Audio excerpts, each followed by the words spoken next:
¿Qué tal, amigos? Bienvenidos a www.perugestion.org. Mi nombre es Dionisio Canagua, soy contador público colegiado y en la presente ocasión quiero comentar con ustedes un tema vinculado a la aplicación de las normas internacionales de información financiera. El presente material trata acerca de los alcances teóricos sobre los pagos basados en acciones liquidados con instrumentos de patrimonio. Es decir, vamos a tocar un tema relacionado a la aplicación de la NIF número 2, pagos basados en acciones.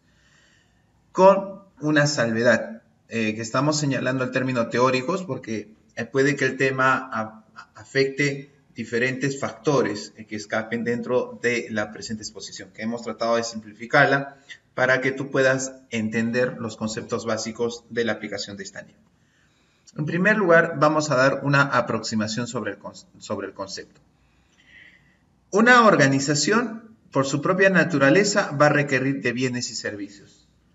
Bienes que son existencias, bienes que pueden ser propiedades, planta y equipo, y también servicios. Por ejemplo, los servicios de personal, servicios de terceros. De allí que esto vaya a requerirlo por parte de un proveedor. Los proveedores pueden ser terceros, pueden ser, por ejemplo, otras empresas que fabriquen maquinarias, que produzcan mercaderías, pueden ser también los mismos trabajadores, pueden ser personas que le brinden servicios a título personal, lo que llamamos acá en Perú, por ejemplo, honorarios, a una empresa.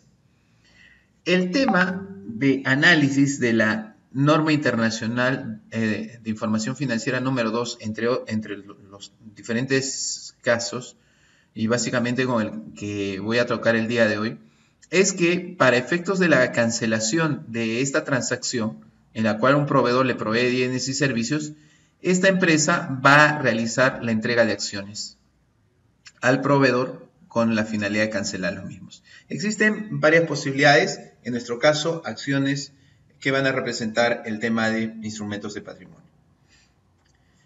De allí, entonces, nosotros que nos encontremos con dos tipos de partidas y que nos vaya a generar hasta cierto punto algún tipo de conflicto al momento de, uno, reconocer y al momento de medir una transacción. Estamos resaltando acá dos palabras clave. La primera palabra clave, que es bienes y servicios, que son proveídos obviamente por el proveedor, y también las acciones, pero en este caso entregadas por la empresa. La pregunta es, ¿cómo hago para valorizar esto? ¿Valorizo en función de los bienes, en función de los servicios? ¿O más bien estos bienes y servicios se valorizan en función de las acciones? ¿O las acciones se valorizan en función del valor de estos bienes? Y así, ¿no? Hay una especie de dudas respecto a este tema, porque ambos, como veamos en la mayor parte de casos, representan partidas no monetarias, ¿no? Que es importante tener en consideración. Revisemos las transacciones.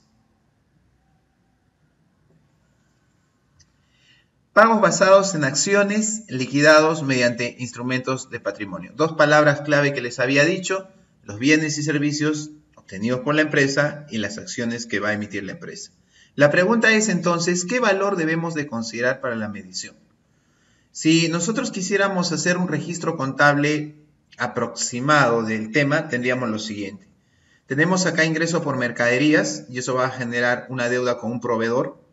Y luego para la cancelación de ese proveedor, nuestra empresa va a tener que emitir capital, va a incrementarse el patrimonio, vamos a tener que emitir acciones. El problema es aquí cuándo se reconoce, cuándo hacemos estas transacciones y en segundo lugar, cuándo nosotros le colocamos un monto en esta parte. Para ello vamos a hacer una revisión de lo que señala en el párrafo número 10 de la Norma Internacional de Información Financiera número 2, que nos brinda algunos alcances acerca de este interesante tema.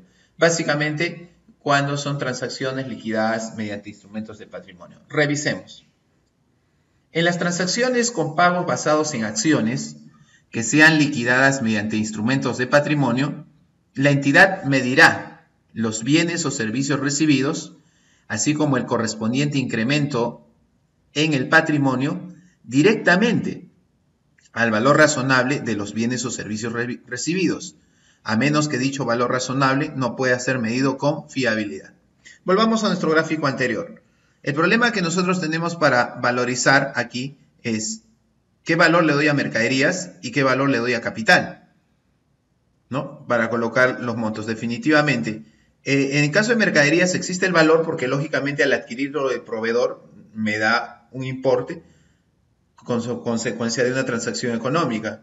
Y por otro lado, en el caso del capital no es muy difícil porque nosotros tenemos una idea de cuánto vale esa acción. La pregunta es, un primer criterio, ¿cuál tomo en consideración? ¿Mercaderías o capital? De acuerdo a lo que nosotros estamos viendo, la medición de la transacción, tanto del reconocimiento de los bienes como el incremento del patrimonio, se da con el valor razonable de los bienes. Entonces yo lo que voy a tener que considerar aquí, en este punto, es justamente tener en cuenta el valor de esta parte de acá, de este punto de acá, que va a marcar, ¿qué cosa? Va a marcar el importe que yo voy a registrar aquí y aquí. Entonces, en función de bienes y servicios. Pero como nos dice la misma norma, ese valor razonable tiene que medirse, puede ser estimado con fiabilidad. Segundo, si la entidad no pudiera estimar fiablemente el valor razonable de los bienes o servicios recibidos, medirá su valor y el correspondiente aumento en el patrimonio de forma indirecta, por referencia al valor razonable de los instrumentos de patrimonio concedidos. No tenemos acá entonces dos niveles de análisis. El primer criterio que prima es el valor razonable de bienes y servicios. El segundo criterio que prima es el valor razonable de los instrumentos de patrimonio concedidos. Importante tener en cuenta ese criterio. Revisemos un problema para que nos ayude a enfocar esta situación. La empresa Alfasac ha realizado la compra de 200 unidades de mercadería ABC, cada una a 5 unidades monetarias. Para la cancelación de dicha adquisición se consideró emitir acciones que serán entregadas al proveedor. Con relación al patrimonio de Alfasac se tiene el siguiente detalle. 10.000 acciones, cada una a 50. Total capital nos da 500.000 soles, ¿no? Entonces aquí, de acuerdo a esto, nosotros tenemos que las mercaderías fueron entregadas el 18 de abril del 2016. Veamos entonces con estos datos cómo haríamos para ver el tema de registro. Consideraciones para la medición. No olvidemos que antes de medir, primero tenemos que considerar el reconocimiento. Yo tengo que reconocer la partida para luego poder asignarle un valor, para poder medirlo. Ese es justamente uno de los conceptos que tenemos que tener en cuenta desde la perspectiva de las normas internacionales de información financiera. La pregunta es entonces, ¿cuándo se reconoce? Una entidad reconocerá los bienes recibidos en una transacción con pagos basados en acciones en el momento de la obtención de dichos bienes. Es decir, yo voy a tener que reconocer las mercaderías cuando la empresa ha obtenido dichos bienes, considerando la aplicación del párrafo 10 de la NIF número 2. Entonces ya sé en qué momento lo reconozco. ¿Cuándo? Cuando obtengo los bienes. Segundo, consideraciones para la medición. La entidad medirá los bienes recibidos, en este caso estamos recibiendo mercaderías, así como el correspondiente incremento en el patrimonio, porque si va a incrementarse la partida existencias, tiene que incrementarse la partida patrimonio, es obvio, por partida doble, ¿no? Directamente, nos dice incremento en el patrimonio, directamente al valor razonable de los bienes, a menos que dicho valor razonable no pueda ser estimado con fiabilidad. Entonces la duda que nosotros tenemos que resolver aquí es cuál es el valor razonable de esas mercaderías. Repito, ¿cuál es el valor razonable de esas mercaderías? ¿No? Por eso ahí está resaltado abajo, requerimos determinar el valor razonable de las mercaderías. Y nosotros recordaremos que hay una norma internacional de información financiera que nos habla acerca del valor razonable. En efecto, es la NIF número 13. Veamos. Una referencia a la NIF número 13, valor razonable.